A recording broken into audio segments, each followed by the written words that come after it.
आज मेरे साथ मौजूद हैं डॉक्टर फाइजा। आज इनसे जानेंगे जो बच्चों को भूख नहीं लगती, जो माएँ खाना ले लेके पीछे पीछे भाग रही होती हैं और बच्चों को भूख ही नहीं लगती, पता नहीं क्या मसला है ऐसा। तो जानते हैं डॉक्टर फाइजा से। अस्सलाम वालेकुम डॉक्टर फाइजा, कैसे हैं आप? अच्छा, जैसा कि आपने बात की है कि बच्चों को भूख नहीं लगती है, इसी तरह बच्चों को भी नहीं लगती और बड़ों को भी नहीं लगती। बिल्कुल ऐसे ही है। तो कुछ बड़े भी ऐसे होते हैं जो कहते हैं हमें खाना हजम नहीं होता, भूख नहीं लगती, हमने नाश्ता किया और दोपहर का टाइम गुजर गया, रात का टाइम आ गया लेकिन हमें भूख नहीं लगी। तो मैं आपको एक ऐसा नुस्खा बताऊंगी कि जो आप बच्चों को भी खिला सकती हैं और बड़ों को भी खिला सकते हैं, घर में बनाने वाली, जिसे आप फक्की भी कह सकते हैं कि आप घर में उसको बना सकते हैं। उसके लिए आपने लेनी है सिर्फ 3 चीजें। 100 ग्राम आपने अजवाइन लेनी है, पहले उसको आप तवे पे भून लें।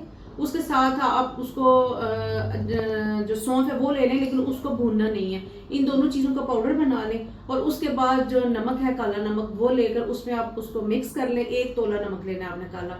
इन तीनों चीज़ों को आप मिक्स कर लें और इसका इस्तेमाल करवाएं। आप बच्चों को भी करवा सकते हैं और बड़ों को भी करवा सकते हैं, दोनों जो है वो इस चीज़ का इस्तेमाल करें तो इंशाल्लाह खाना भी हजम होगा, बच्चों को भूख भी लगेगी।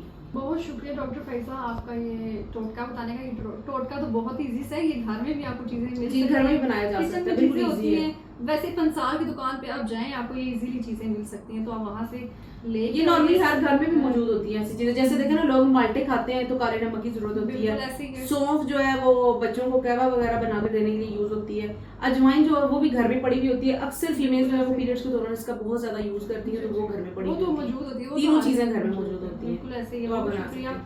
तो इंशाल्लाह हम आपसे के साथ नेक्स्ट वीडियो में मिलेंगे, तब तक के लिए इजाजत दीजिए। अल्लाह हाफ़िज़।